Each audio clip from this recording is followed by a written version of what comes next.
Hey everyone, it's Jessica with the Kitchen Coven, and I really got to figure out how to use my microphone. It's just cutting in and out and making things awful. And I am all in on this patio pond vibe. I was looking for a trio of pots of similar style that would work for my wetland section of my garden, and I really liked this big pot for my patio pond. I then drilled holes about a ½ inch from the top all around the pot for overflow drainage. So I got excited, put it all together, but made some mistakes. And it wasn't bad, but as the dust and soil settled, it messed up a lot of the sand on the bottom, and it was hard to see to the bottom. And the plants were looking kind of weird, so I wanted to redo it all. A renovation, as you will. I didn't want to disrupt too much of the sand, plus this was high quality H2O, so I wanted to pump out the water using my aquarium siphon. And I siphoned the water into my watering can to ensure that I could water the roots of the plants with this great quality pond water. So I got these great little tower planters from the Dollar Tree, and you got two a set. So I bought a bunch of them. I bought more than I needed, but that's okay. These two plants were on sale from my local fish store. Obviously they're looking pretty rough, and because it was like the bare minimum of what they had, everybody had picked over them. They're dry and they didn't have any tags, so I don't know what they are. They're some kind of grass with flowers, but this is great.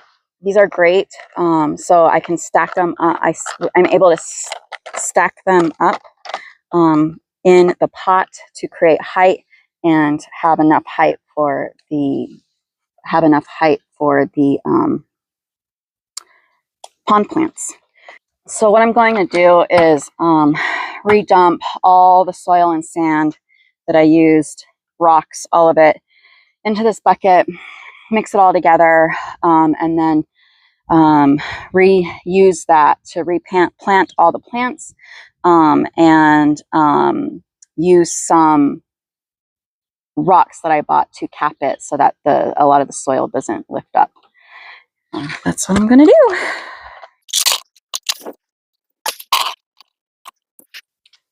So this one I'm actually going to leave as is because it's just aquarium sand in it, and these plants, they're underwater plants, but they like to shoot up and grow out of water as well. I don't know what they're called. They're just good for oxygenating the water. I also have these. These are water hibiscus, I think they're called. I wanted to add these just because they do flower, and they also have very thick roots.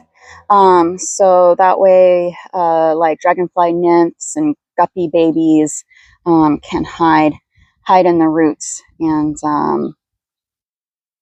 survive while they are growing older and won't not get eaten by the adult guppies and frogs and birds and everything else. These have been doing really well in the ponds lately, so yeah, I'm really happy with these.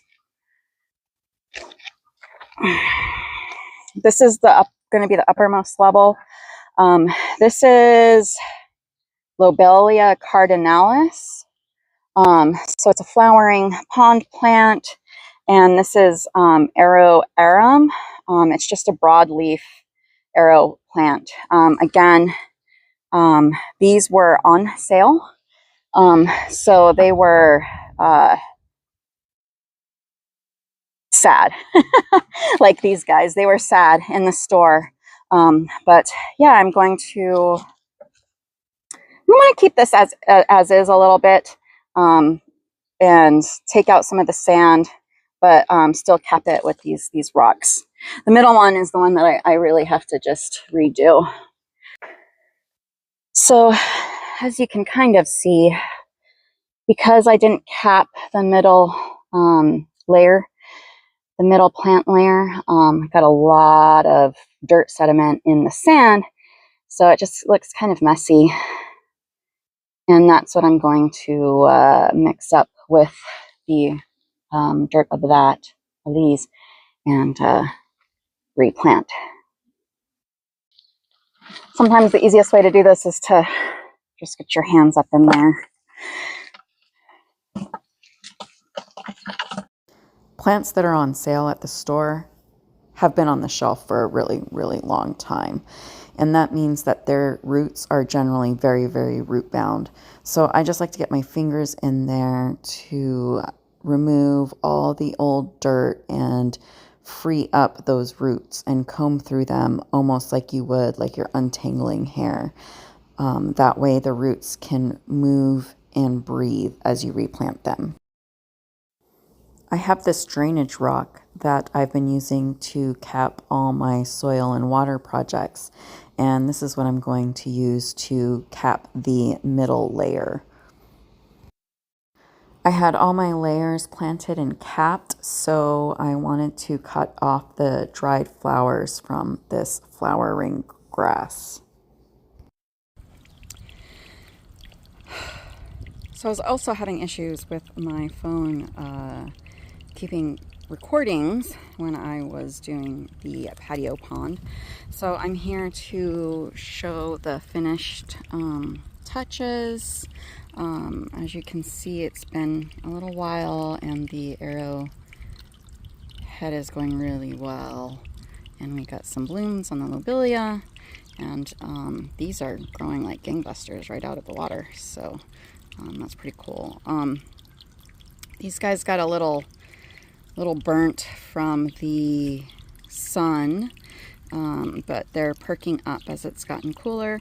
And then I bought a solar fountain with a battery that works in the shade, and I just created a cute little waterfall with some rocks I found in my backyard that we use for drainage.